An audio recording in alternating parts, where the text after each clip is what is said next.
Hello everyone, my name is Haliza Hamdan and today I'll be presenting my IoT security project case study.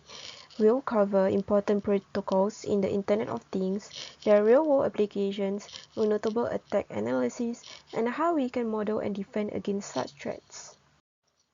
Here's what I'll be covering in this presentation. Firstly, the key features of 5 important IoT protocols. Secondly, how these protocols are used in real-world scenarios. Thirdly, an analysis of a Wi-Fi 7 vulnerability and attack. Last but not least, we'll model this attack using the STRIDE methodology. In this coming slide, I explain the new features of 5 key IoT protocols.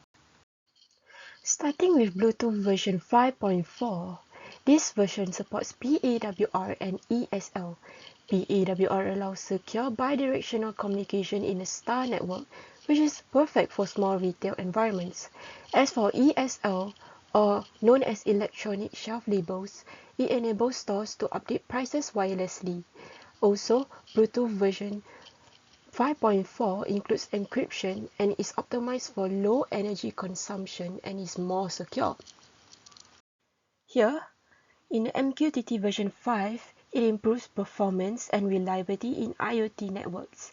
It introduces message properties, allowing devices to add contextual metadata like timestamps or device status. It also supports enhanced authentication, giving users better control over security. Moving on to COAP, or known as Constrained Application Protocol, it simplifies communication for constrained devices. It mimics HTTP methods, get, post, put, or delete, but uses lightweight binary formats and supports IP multicast, making it ideal for smart cities or home automations. Next, Cellular 5G is one of the game changer.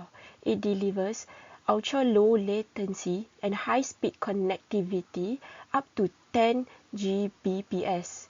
Power-saving features like PSM and eDRX help IoT sensors last for 10 years. There's also a lightweight 5G variant for simpler, low-cost devices. Next is the Wi-Fi 7. It offers 4 times faster than Wi-Fi 6. And it offers reduced latency and simultaneous use of multiple frequency bands. It also supports high device density, low battery usage, and built-in WPA3 security. Moving on, let's look at how these protocols are used in the real-world scenarios. As for the Bluetooth version 5.4, it is normally used in smart retail, such as electronic shelf labels and e-payments. In smart homes, Bluetooth enables devices like smart bulbs, thermostats, and security systems to connect and communicate with one another. In industrial, Bluetooth is used to connect sensors and equipment, enabling remote monitoring and data collection. As for the health industry, Bluetooth is also used in devices to monitor health and allow data to be sent healthcare professionally, like the pacemaker. In the car industry, Bluetooth can be used in vehicles for wireless charging, connecting songs, and data logging. As for MQTT version 5, in smart homes, it is usually used in platforms like Home Assistant for controlling smart devices via apps or voice like Alexa or Siri. And as for Amazon, it is usually used within its AWS IoT core platform for connecting and managing devices. As for industrial IoT, MQTT version 5 connects factory sensors to central monitoring system, usually used by Siemens or Schneider Electric.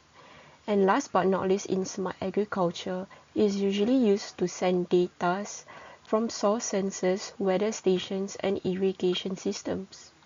As for the COAP, in smart homes, thermostats, smart lights, and door sensors are usually used to retrieve data from the central hub or even make requests to update the desired temperature settings.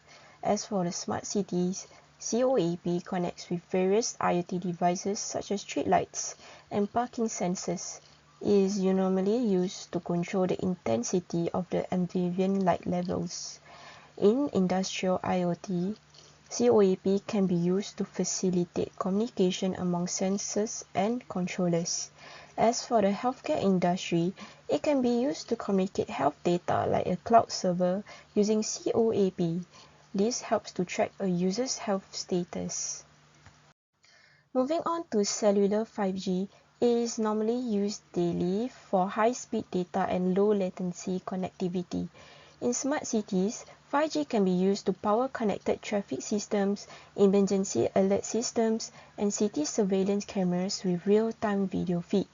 As for the retail stores, sensors and RFID tags are used in cellular 5G for tracking, and smart shelves are equipped with sensors to alert staff when restocking is needed. In the car industry, it can be used to enable autonomous driving by providing ultra-low latency for navigation and sensor data. For example, like BMW utilizes 5G for predictive maintenance and inventory tracking. Last but not least, for the healthcare industry, telemedicine apps now offer high-definition video consultations powered by 5G or faster for more reliable connectivity. Last but not least is for the Wi-Fi 7. In smart homes, Wi-Fi are connected to many devices such as security systems and home automation. As for the gamers, Wi-Fi 7's low latency and high speed are very important and essential for them. In the business industry, Wi-Fi 7 can help workers with high-quality video conferencing and use applications that require high data throughput. In public areas, shared places like libraries or train stations offer Wi-Fi for high-density users. Last but not least, in the education system, schools have many students and they can utilize Wi-Fi 7 to support online learning platforms and digital resources. Moving on, I'll be discussing the analysis of the Wi-Fi attack. Now, I'll explain a real attack, the Dragonblood vulnerability affecting WPA3, which is required in Wi-Fi 7. This attack was discovered by Matty Van Hoof and Eo Ronan in 2019. It targets the WPA3 SAE, known as System Architecture Environment Handshake. Attackers can trick WPA3 devices into falling back to an insecure WPA2 or using weak elliptic curves groups.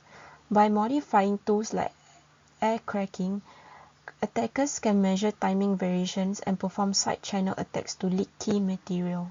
This allows them to launch offline dictionary attacks and crack Wi-Fi passwords even with WPA3. This attack is a big concern for Wi-Fi 7 because many routers still use WPA3 in transition mode, which enables WPA2 fallback for compatibility. That makes networks vulnerable to downgrade attacks. To prevent it, some measures can be taken, such as we must use strong passwords, regularly update firmware, and disable transition mode. Features like protected management frames, mandatory in Wi-Fi 7, also help block spoofing.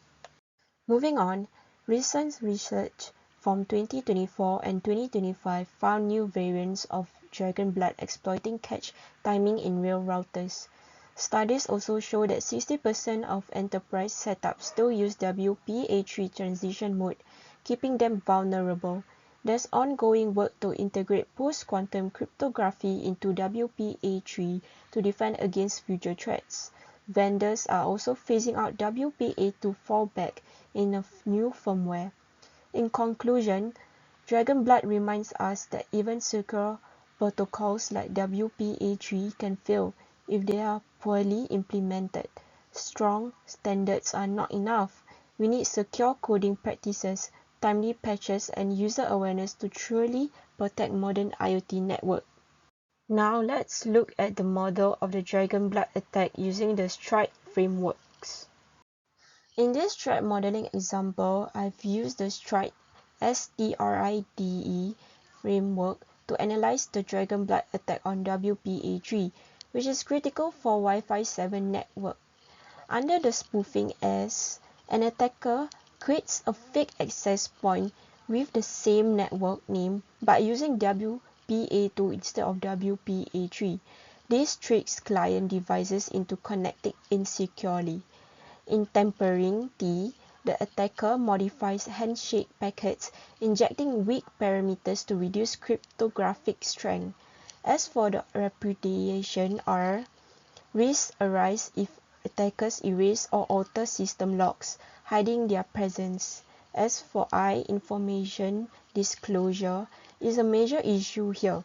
Timing and catch side channel attacks can leak password data from the handshake. Through D, denial of service, attackers can repeatedly disconnect clients or block them from accessing WPA3 network. Finally, E, elevation of privilege. If the attacker extract the WPA3 password, they gain full access to the network like a legitimate user. Hence, this STRIDE stride model helps us understand the different angles from which this attack can be carried out and why secure implementation and regular updates are very much needed. Moving on, to break it down further, I quickly discuss on the MITM attack. The attack surface is the exposed communication between the router and the client, including the WPA3 handshake and the fallback. The attack path is how the attacker sets up a fake WPA2 access point, tricks the client into connecting it, and then sits back between the client and the real router. The attack vector is the actual method used, downgrade the handshake, intercept traffic, and eventually decrypt it. This example shows how simple downgrade in a handshake insecurity can lead to a full man-in-the-middle MITM attack in Wi-Fi 7 network. In conclusion, as IoT becomes more integrated into our daily lives, we must not only develop better technologies, but also deploy them securely. Protocols like Wi-Fi 7 and MQTT version 5 provide excellent capabilities, but we must be aware of their weaknesses. A secure future in IoT requires both innovation and vigilance. And with that, thank you for listening.